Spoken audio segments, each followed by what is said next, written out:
guys, and welcome to my 2025 book tag because I read 250 books this year in 2025. So there's a lot of burning questions that we can sit down and just answer them because I've got so much juicy, almost bookish gossip to give you. So just get cozy, get warm, grab a cup of tea. We're gonna be here a while and let's just jump right in because I've been waiting a whole year to do this and it's finally time.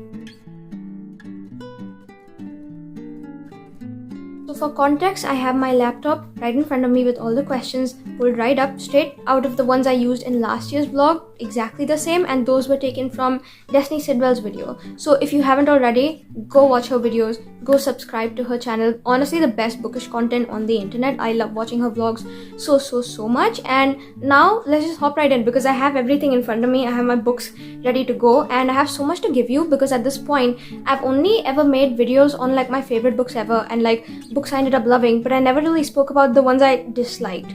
And while I definitely do want to be focusing on the good stuff this year and then the next and beyond that and whatnot, I feel like part of hating books adds to my own taste in books and stuff. And you know, if I liked every book, it would be very bland and dull. So keeping things fresh, keeping things fun. Now we're actually going to get into all the, I guess, behind the scenes bits that I never actually spoke about all of my reads, because this video is kind of also going to be like my farewell to 2025, my almost like a goodbye to this year wherein I read so many, and kind of like a wrap up, kind of like a wind up because I never gave you one, which is why here we are coming in strong with everything that you need to know about every single book I read. And so let's just hop right in and start right now. For context, I won't be giving any premises of any books because at this point I've already made enough vlogs on all of these, and even the ones that I will mention in like passing and stuff for not my favorites, at this point I've already yapped about them enough. So you won't get premise, but you'll get my reasoning behind why they're behind the question, which is why that's the whole point of the tag in the first place, I believe, which is why here we are, starting off strong with the first question already, jumping right into the deep end. My most disappointing read of this year. Very easily, there's two books that took the top spot. Number one being Sweet Heat and number two being The Blonde Who Came In From the Cold, except both of them are tied at number one spot because at this point I've been anticipating both of these books for The Blonde Who Came In From the Cold, that for 2 years and the other one for like a year. And at the point when I read them in this year, I expected these to be my favorite ever because they are both sequels to the first book in a series that, you know, it should have just stayed one book only, and I ended up really liking the first books. But now that it was made like a second book, hated these, both of them. They're both second chance somehow, and they were both supposed to be so high up for me because I love that trope, but the way these both of them were carried out, all I'm gonna say is I'm so happy I'm done reading them and so happy about the fact that I don't have to look back on them ever because I'm disappointed beyond all belief. I expected so much better and then I got these, and all I'm gonna say is I don't even know what happened. Did we get lost in translation? Did I not read the same book as everyone? Did the authors change something up in their recipe? Because these books did not work for me in the slightest bit, and I'm kind of sad by that, but then also reading is subjective. It's not the end of the world, which is why I'm moving on to the next question. What was an underdog book? So I'm gonna use the same definition I used last year because at this point I still don't know what underdog means. It's been a new year. It's been 365 days and I still haven't taken the time out, almost like a year ago since this day, to figure out the meaning of it. It's just I know it from that One Direction song. And so here we are. I'm gonna take it in the sense that this was kind of like an unexpected warrior, but then it ended up winning the race.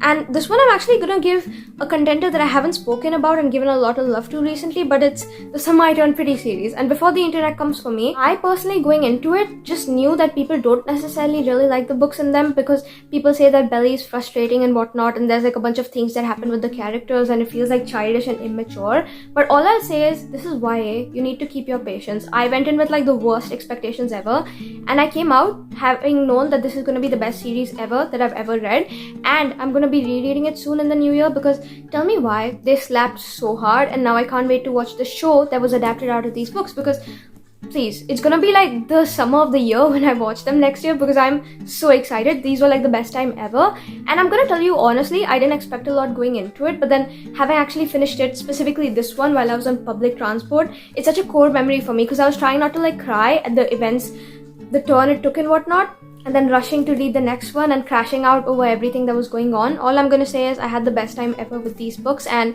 they have to take the spot. It's like there's no other book they can take the spot. It's kind of reserved for these by law, which is why here we are. Don't make the rules.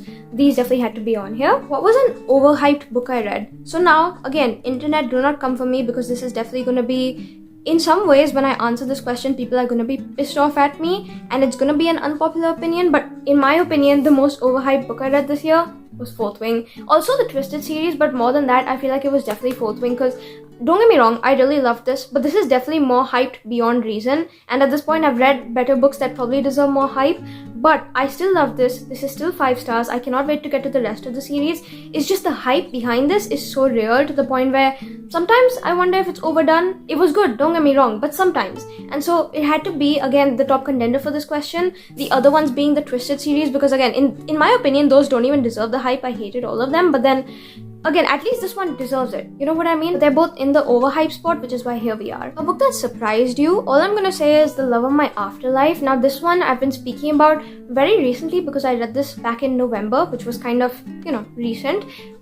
The way I need a dictionary in the new year so I can expand my vocabulary, despite the fact that I read and I just repeat the same 2 words over and over again. But this one specifically, it gives me like 2000s rom-com vibes. Ever since I've finished, I've already made like so many other people get to it. My best friend's reading it at this point right now, having the best time. And all I'm gonna say is, this is one book I did not expect it to be that great. I just thought I'd be reading it like a palate cleanser romance, but this was 5 stars and one of the best books I've ever read coming out of 2025, because it has everything in it. It's got loss and life and love, and then the small joys of life, and someone, I guess, relearning how to fall back in love with life again. And there's so much about this I love, specifically the fact that this girl, she actually dies and goes to heaven, and then in heaven, as she's waiting in like the reception room and whatnot, she actually meets her soulmate there, and she's just like, oh my god, my afterlife's gonna be great. Except the soulmate gets sent back to earth because he didn't actually belong there, and now she strikes a deal with someone in heaven, one of the therapists that she was waiting on, that she'll be sent back to earth for like 10 days so she can actually find this dream guy of hers and get her soulmate. Except he doesn't have any memories of her. She's going back only for 10 days, and if it doesn't work, she has to be brought back. And again, there's so much that comes with it. I know I said I wouldn't give summaries, but this one truly deserves it, because this is one book, in my opinion, it deserves so much more hype than it gets. I don't know how people give it anything under 5 stars, because this, in my opinion, again, such a perfect book. It gave me everything, and I literally am like counting down days for me to be done with like recording for like Bookmas and stuff, specifically reading Christmas books, so I can go back and reread this, because this was so good. I'm telling you, I enjoyed every second of it, and I need more of this in my life. So here we are. Next up, we have my favorite book couples of the year, and to no one's surprise, coming from someone who is a hopeless romantic, my favorite book couples of the year are every single couple in the Chestnut Spring series. Now I read the first one back in 2023, but I never actually continued the series, and so I reread the first one for the 3rd time this year and then continued the series. And all I'm gonna say is, so pissed off I put it off for so long, because this gives you everything. It's like cozy and comforting and like warm and sweet and like every single thing you would ever want in a book. There's emotional depth, and then there's enough swoony banter and romance that you're still on the tips of your toes, giggling so hard but having the best time ever. And it goes so deep. All of the characters' connections are like almost soulmatey in my opinion, and listen, I had the best time ever. So pissed again that I didn't get to it sooner, and all I'm gonna say is, this definitely caught me by surprise, in the sense that I haven't stopped thinking about this. I didn't think it would hit me as hard as it did, but apparently it did, because I haven't stopped thinking about these. I can't stop and can't get these couples out of my head. This is my Roman Empire series, if you haven't already read it, and so my favorite couples essentially are all the couples in this, because of their dynamics and everything that goes down in these books. And so I have, from Flawless, the first book in the series, Rhett and Summer. From Heartless, the second book in the series, Cade and Willa. Oh my god. I'm just gonna put it off at that, because I love them so much. Probably more than the average couple, but Cade and Willa. Third book, Jasper and Sloane. Some of my favorite tropes ever, because we have like childhood best friends, 2 lovers, and almost like a second chance situation going on. So there's that too. Reckless by Elsie Silver. This one we have Theo and Winter. When I tell you I think about Theo every single day, and all the time, like there's specific scenes in this that I cannot get out of my head. This is my favorite couple ever. You know what? I actually want to bite, so I'm going to tell you the scenes. There's this one at the beginning where it's kind of like they're polar opposites, and he's the sunshine, she's the grump. So she's telling Rhett from the first book, in this book or whatever, that call off your dog, because Theo's kind of like pursuing her, and then Theo starts barking at her. All I'm going to say is, I love Theo. There's this other scene that her ex-husband like shows up and whatnot, and he's just like a horrible man. And so Theo is kind of like telling him to like back off Winter's property and stuff and like leave them alone. And as the guy is like insulting Theo back, Theo takes his like used coffee cup and throws it into the open window of the guy's car as he's backing out, letting him know that trash belongs with trash. And all I'm gonna say is, again, I love this book so much. This is probably my favorite couple of the year at this point, and yeah, I have to go back and reread and give it like the #1 spot that it deserves because this was so good. Next up, we have the last book in Chestnut Springs, Hopeless, and this follows Bailey and Bo, and these are also part of my favorite couples, but not as much as the rest of them. This was definitely like my least favorite in the series, but it was really good regardless because like again, such great scenes overall. I loved every second, and this was like the best conclusion you could get to the entire series because we got everyone in it. And so while I wish the series would go on forever and ever, this was still good enough in my opinion for what we could get, and I'm happy we got it because again, such a good book overall. Favorite main characters of the year, to no one's surprise, we all knew this was coming from 10 miles away. Reese and Feyre, specifically Reese. I cannot get this man out of my mind. He's not even a man, he's a fae.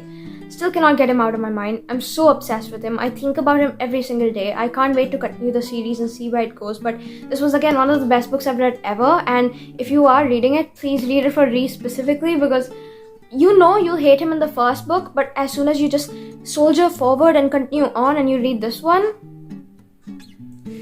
that man, I don't even know what to say. Like, I think about him and I want to start crying because of how overwhelmed I feel with how much I love him, and he does not exist. So let's just move on before I have a crash out. But yeah, Reese, 100% my favorite main character from this year to come out of any year, and I love him so much it hurts. New favorite author you discovered this year? This one's easy, Abby Jimenez. I feel like she's definitely gonna go down in history as one of my favorite authors like of all time at this point because she definitely goes high up there in rank with Emily Henry. At this point they both have top spot for me, which is crazy because like I only read like a couple books of hers so far, but they're all so amazing and so good and I can't get them out of my head, especially this one. This was my first by her, and she's such like a strong author because I feel like her books definitely balance like an emotional connection between the characters where you can actually see that they're made for each other. They're like soulmates, perfect from heaven, but they just cannot be together because of like certain consequences of their surroundings and certain things happening in the background. So not necessarily them but external influence, and you know they're still trying to make it work as they should, and you're rooting for them because like they're the couple that deserve to be together, and all along it's just not really sure if they can be, and it hurts because you know that there's these two perfect people in love and they're meant for each other, they're made for each other, quite literally because it's a romance book, but they still have to belong together and they're still fighting so hard to make it work, and you don't have like stupid like third act conflicts and stuff. There's actual true meaningful stuff behind it. The probably most mature and adult books I've ever read, and just the way they make me feel overall, they're like happy but then they switch back into like these harder, more emotional moments where you're feeling bad, but then at the same time you're so connected to these characters that you cannot let it go. And best time ever. I've only read like 3 books I think of hers this year, but I need to get into more next year, probably finish out her backlist because such a deserving author, and she's again my favorite to come out of 2025, easy. Can't wait for the rest of her books, whatever she ends up releasing at whatever point in the future. And yeah, I love her so much. She doesn't even know me and I'm obsessed with her because she wrote these guys and she wrote so many other amazing books that she's incredible, honestly. An author that didn't work out for you this year, now this is gonna be a disappointing one, but I have to say Riley Sager. Now I expected his books to hit me so much harder than they did. I read 2 by him this year and both of them were such flop shows for me in my opinion because the internet seems to like love him and like love all his books and stuff, and maybe I have to try out more and I definitely will. But so far at least the 2 that I have read, one was called Survive the Night. That was horrendous, so sorry. And the second one was called, I think The Only One Left or something like that. It was like a red cover. And like that was alright in comparison, but it was still very mid. And I expected so much more. Probably fault me for my expectations because this did not live up to it, unfortunately. And I didn't like it. They weren't for me necessarily. So I'm definitely disappointed. But then I will get to more of his books in the new year to see if I can for sure ascertain the fact that he's not for me specifically, because again, I'm iffy on the subject, but at the same time I'm a little too disappointed too. So moving on, what is the happiest book you read this year? This one's so easy. People We Meet on Vacation. Is this also something that made me gut wrenched to the point where I was like trying not to sob every other page? Yes, but then at this point this is still one of the best books I've read like literally ever because it's a friends to lovers romance. There's these 2 people, Poppy and Alex, that they shouldn't work for each other in retrospect. They're not meant for each other. She's like an extrovert who loves like traveling. He's an introvert who wants to stay home with his books.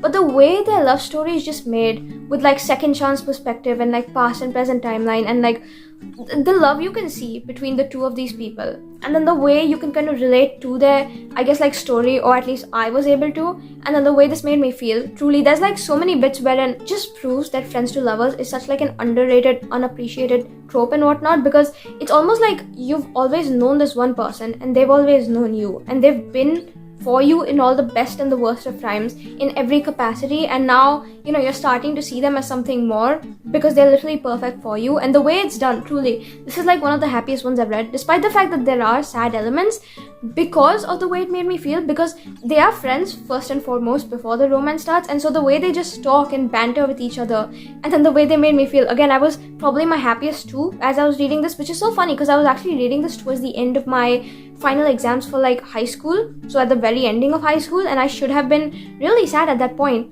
for whatever reason, but somehow that just didn't hit me because of this book, and I associate it with like such a core memory in my life that this is one of the best ones ever. Please pick it up if you haven't already. And yeah, there's a new movie coming out with this, adapted from this, on January the 9th. I'm already waiting for my reread again as soon as Bookmas is done, so I can go ahead and go through all of this again, feel all those deep feelings again, and then watch the movie and feel basically everything again. And so that's gonna happen. Can't wait for it. And this was definitely the one that takes the cake for this spot. Saddest book I read this year, this one I almost want to tie it between two, but I'm not sure again, because there's one called Tell Me Three Things, and then there's another one called And Every Day the Way Home Gets Longer and Longer. And already you can kind of look at the covers, you can look at the titles, and you can figure out that, hey, these are gonna hurt. But I did it anyway, and I'm kind of happy I did. But at the same time, the way they made me feel, if you've ever, and I've said it for both of these books, and I've said it countless times, but I'll say it again, if you've ever suffered with like almost like the loss and grief of losing someone, be it if they're like still in front of you and they're still there, but you're still going through the initial stages of grief because you know you're going to lose them soon, or the fact that you've already lost a beloved one and like you're like suffering with the emotions that comes with it, these books are perfect. And I had the best time reading them. They were definitely on the sadder side, and yeah, the way I was unfortunately able to relate to them. All I'm gonna say is you need to have a strong heart to read these books. And yeah, moving on. Most frustrating book you read this year? Easily Alchemized. Now, I could have put that for like a sad book, because don't get me wrong, there are bits in it that are sad. This is like generally like a war book, so there's obviously messed up shit that happens in it. But all I'll say is the way it was written, and specific things happened, and specific things were like almost romanticized and glorified in my opinion. That just made me mad, because those things have no business being that way. Check triggers if you want to read this book. And already going into it, I wasn't feeling like sad per se while reading it. I definitely didn't end up crying. All I'll say is I was so pissed off every time something happened, because I don't know how to explain it to you, but it's just like a surreal experience wherein there was like a Bookmas vlog on it, a whole ass video, me trying to explain my feelings but still feeling so conflicted, because there's things that happen wherein on one side I'm like, okay, this makes sense because it's a war book, and on the other side I'm like, run for the hills. So I don't know, this is like again one of the most conflicting books I've ever read, which is why it falls under the frustrating list, because I can't make up my mind on it, and I'm just so done with it. And every time I think about it, I'm trying not to have this like visceral crash out experience, which is why this is on here. And all I'm gonna say is I'm so happy I fixed my book buying problem this year, because around the time this was being published in my country specifically, we have this like really gorgeous edition that came out with like sprayed edges. And my local bookseller, he actually has my number, the owner. He sends like promotional content every now and then to like kind of promote the new stuff he ends up getting. And so he had sent in some for Alchemized and stuff, and it had like most beautiful edges ever. And I almost bought into it. I almost thought that, hey, this might be the best book ever because of how the internet has been hyping it, and I might love it. So might as well get the edges now while they're in stock. But I'm so happy I fixed my habit, and I did, because this is definitely something I don't want on my shelves like ever. And so save the money, save the storage space. And yeah, this is just one that I'm so sick of and I'm so done with. And there's so much that comes with it that is not okay. And moving on, because I can sit down and I can yap about this book and how much I hate it truly, but then also how much I am confused with it for like the next half hour, but I don't want to waste your time. So moving on. Best book adaptation of the year. Now I'm gonna be so frank with you, the only thing I ever do as a hobby is reading. If you see me pursuing other things during the other time or whatever during the year, so apart from like college and like high school and whatever I was doing at the beginning of the year and like internships and stuff, apart from all of that, if you see me pursuing stuff like embroidering and stuff, that was for fashion class, so it was kind of mandatory. It wasn't something I was doing out of my own will. And if you saw me doing like crochet and stuff, that was for like my mom's birthday gift. I wasn't necessarily doing it on a larger scale. I think you'll just come to the conclusion that honestly, the only hobby that is for me and that's probably ever stuck is it's been reading. It's been reading since middle school. I stopped in the middle, obviously, and now I've gotten back to it, but it's always been reading, which is why all I'm gonna say is I don't watch a lot of movies. I don't watch a lot of shows. At this point, there's only one show I finished this year, and that too because I was kind of like buddy watching it with someone else. And so all I'll say is I don't think I've actually watched a single book adaptation this year. At this point, I've only watched like maybe 2 movies in the entire year. One being like a rewatch and one being in honor of the Christmas spirit. Otherwise, thinking back, I genuinely don't think I watched any other movie. And shows, while I might have kept up with them like an episode or 2 every other week and stuff, it's still not something I'm very invested in. So unfortunately, I want to skip on this question because looking back, I don't think there was any good adaptation I watched. Oh, one movie that comes to my mind, yes, I did watch one movie that wasn't like part of these and whatnot. It was the third one in the My Fault series and whatnot. But again, that was not good in my opinion because I didn't read the books, so I never knew actually what was coming, and I'm happy I didn't because I would have hated them anyway and that would have put me in a slump. But yeah, I was kind of pissed off and frustrated watching this entire movie. So all I'll say is there wasn't a single good adaptation I watched this year because I just don't watch a lot of movies. That's not in my interest range, and maybe I will proceed to them next year, and maybe in next year's tag you'll see me kind of speaking about People We Meet on Vacation and all of these other fun movies. But for now, at this point in this time and whatnot, I haven't. So we'll just move on from this long explanation because I just don't have much to say. Favorite cover of the year? Easily, Say You'll Remember Me. This is the best title of a book, the best cover of a book, the best insides of a book.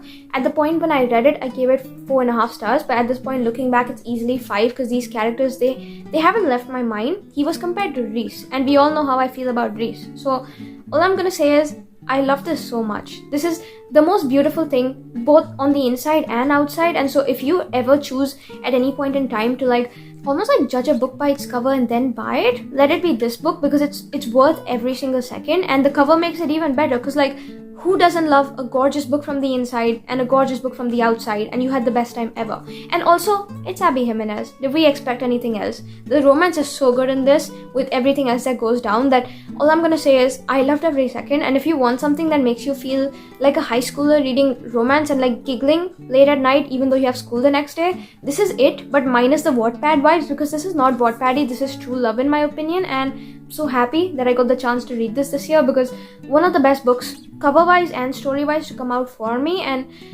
all I'm gonna say is Abby knows what she is doing with all of her covers every time she chooses like whoever she chooses for the cover art to like get them done, because all of her covers are such bangers. And here we are. A book that you haven't stopped thinking about. This one's again easy. Run by Blake Crouch. This was my first 5-star of the year, and this is like almost like a survival apocalypse book kind of situation wherein they're running away from all these like people whose minds are contaminated and they're like behind them to kill them, and the only way to like escape is run. And then there's like all these contaminated people all throughout the US, so they have to like cross the border and get to almost like the survival camps of the normal people safe, except you know they're running low on gas and their car at some point like breaks down and then they have to leave it behind. And not just that, then they're running low on food supplies, and the man, he goes like hunting for animals in it, and then at some point he hunts the animals but their shelter is compromised, and there's always some or the other thing going on. And then you know you're trying to watch this like family try to survive, and all I'm gonna say is I haven't stopped thinking about it. I can't wait to go read it. I'm actually hoping that this one day will get picked up to be made a movie, because in my head this is going to be so good on screen if it's adapted correct. And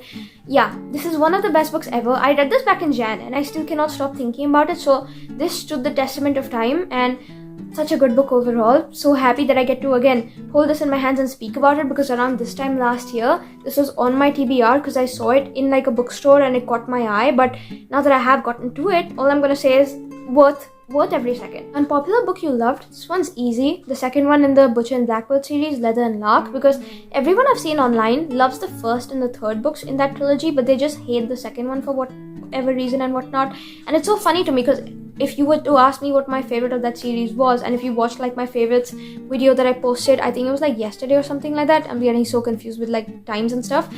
But if you asked me which one my favorite was out of the series, I'd say this one, because like the internet hates it for no reason. In my opinion, this has my favorite tropes ever. There's Grumpy Sunshine. The guy, he's like Irish, so he comes with like an accent and like a whole bunch of other slang, and you know it's like a marriage of convenience, so you cannot top that. And then also extending beyond that, the love language in this is almost like acts of service, but in this like very dark way.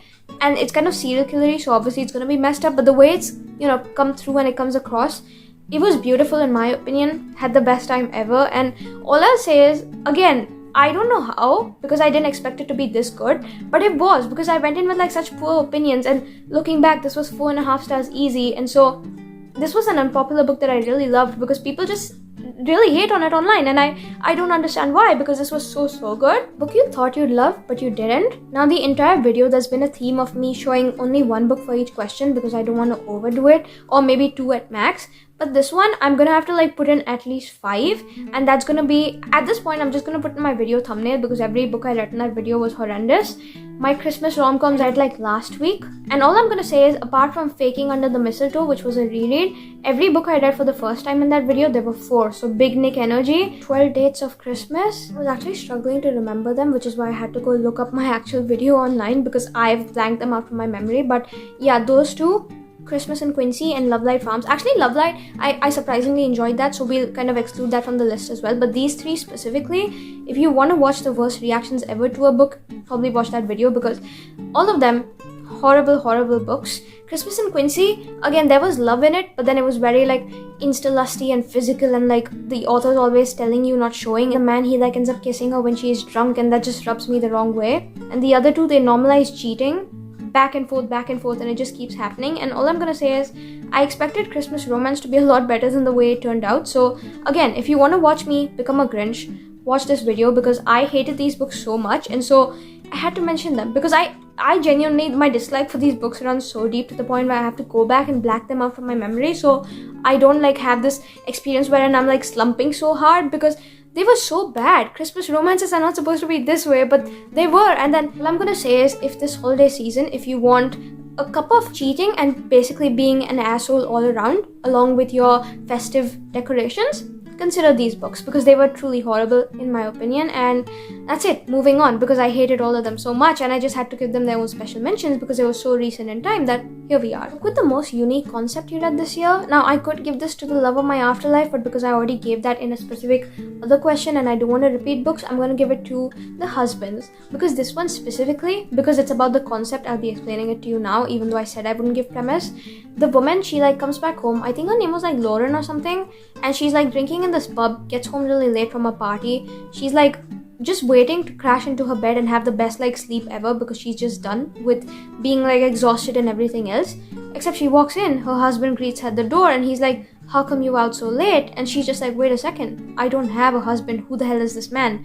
And so as she goes back to fact check with all the people she knows in her life, trying to understand who this man is and where he spawned out of, everyone's able to like confirm the fact that she's had a whole life with him that she just doesn't remember, and he's her husband. And so she's like, okay, starting to take it in stride at some point, starting to like make peace with the fact that, you know, she probably just blanked out or something. But then her husband goes to the attic to like get a light bulb to change or something like that, and a different man walks out, and he's her husband too. And now when she looks around, all the photos are changed and everything else is changed, and all the people in her life, they don't necessarily know the first guy, they just know that she's always been her entire life with the second guy.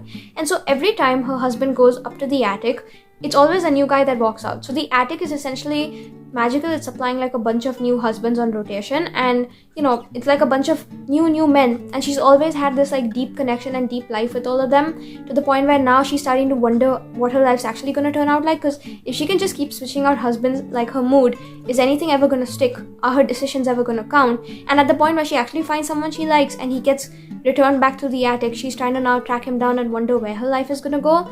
And it's really fun, the concept overall, but I feel like I wish there was more in the magical aspect, so more about the attic. And I didn't like the conclusion very much, because I felt like it was very almost mid, I want to say, like anticlimactic, not as dramatic as you'd make it out to be, which is why here we are. It was like an okay book in my opinion, but the concept, all I'm going to say is that was like what reeled me in the first place, and I'm so happy it did, because it was really fun to read about regardless. And so this takes the cake for that. A book you read this year that you would reread. Now it's very easy. All I'm going to say is Book Lovers by Emily Henry. I read this for the first time, gave it 5 stars. I think in the midst of having read People We Meet on Vacation around the same time, being hyped and buzzed up about Emily Henry, but looking back it wasn't 5 stars, so I reread in the month of July to kind of confirm, and it definitely wasn't. It was like 4.5, but it's still something I reread because I love it so much, and I definitely think about it on a regular basis, and I'm already planning my reread because there's specific scenes and jokes I want to get back to, and now I'm wondering if it's 5 stars. So all I'm going to say is this is one that I'm definitely going to be rereading reading all throughout the years. Maybe even the Summer I Turned Pretty. That one definitely, because like next year before I watch the show. But this one also is on here. And I'm gonna say The Bodyguard. Now I've already reread this at this point. I read it for the first time in 23, and this was actually a reread of this year, but I'm still gonna reread because this was another great book overall that can't wait to keep going back to every single year, because it explores again love, loss, life, the overall themes that I really end up enjoying, and like the small joys of finding love in life again and like learning to live again. And such a great book too. So I wanted to include book lovers first because this is something I actually read in 25 that I want to reread. This is a reread that I would again go back and reread, but yeah, this is on here. And I made a whole other video speaking about all of my rereads of this year specifically, and those books too. I think about 90% of them, excluding like specific ones that looking back, shouldn't have been in that video in the first place. I shouldn't have reread. Those books are also something I'm going to go back and reread again every single year because they're like my favorites ever. So that is also part of the list, but they're also kind of like books I've already reread this year that actually belong to me having read them for the first time in other years, which is why I'm not including it as specifically part of this one. So if you want more thoughts, you can definitely go watch that, but this is also something to consider. So my 2025 reading goal reflection, and then my goal for 2026, and all I'm going to say is on Goodreads, I set my goal as 100 books this year. I got to 250.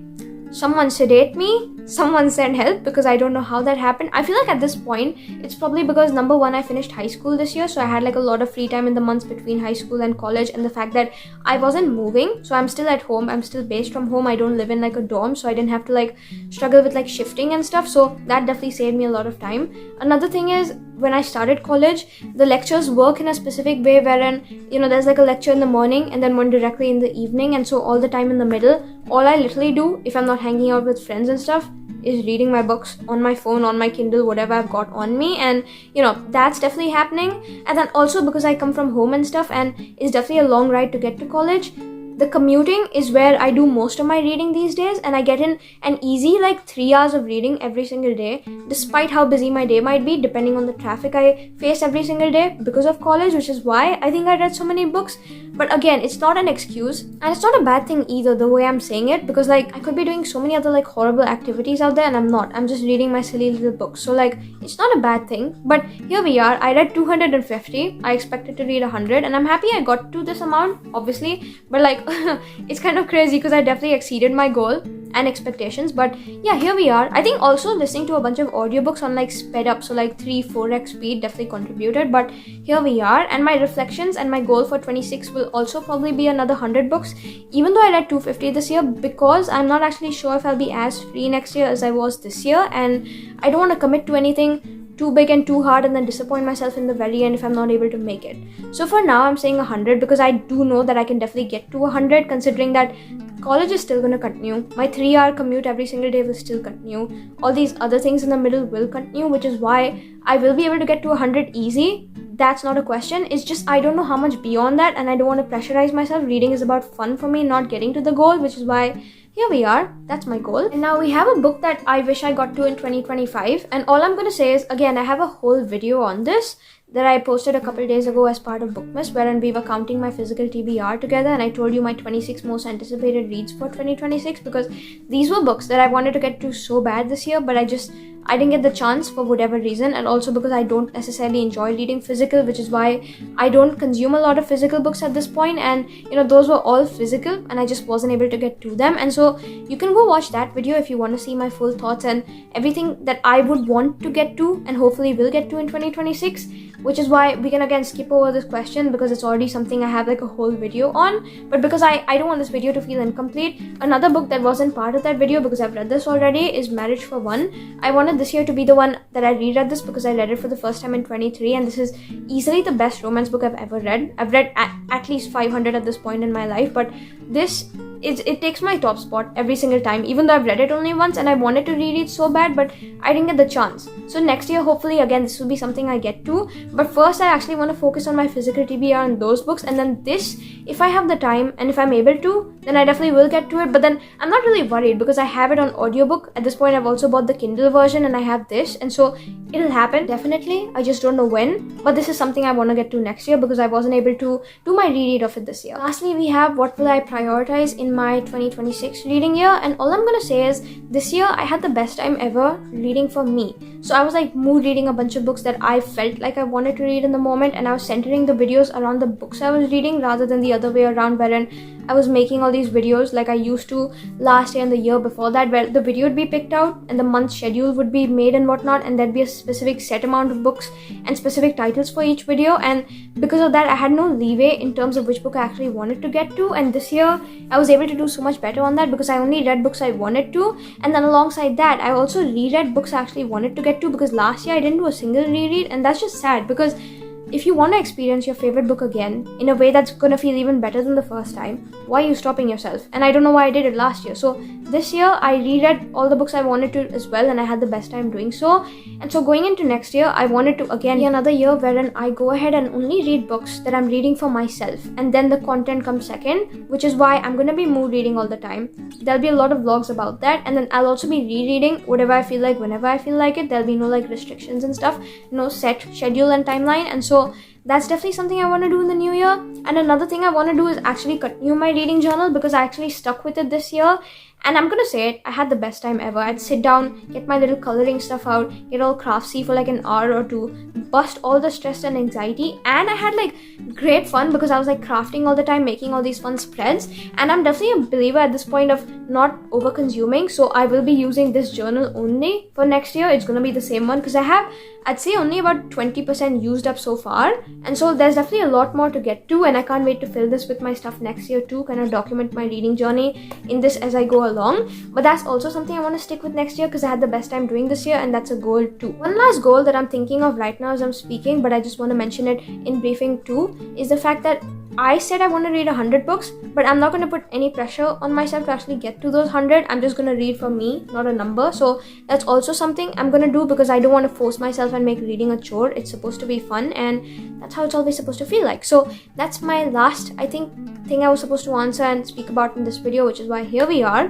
Now we've reached the end of this vlog. Okay, I just confirmed that was definitely the last thing. And so now that we've reached the end of this video, firstly, again, thank you to Destiny Sidwell for making all of these questions. They were so fun to go along with. And if you haven't watched her channel or subscribed to it yet, what are you doing? I'm so sorry, but that's like my number one question, because like, what rock do you live under? She's literally perfect.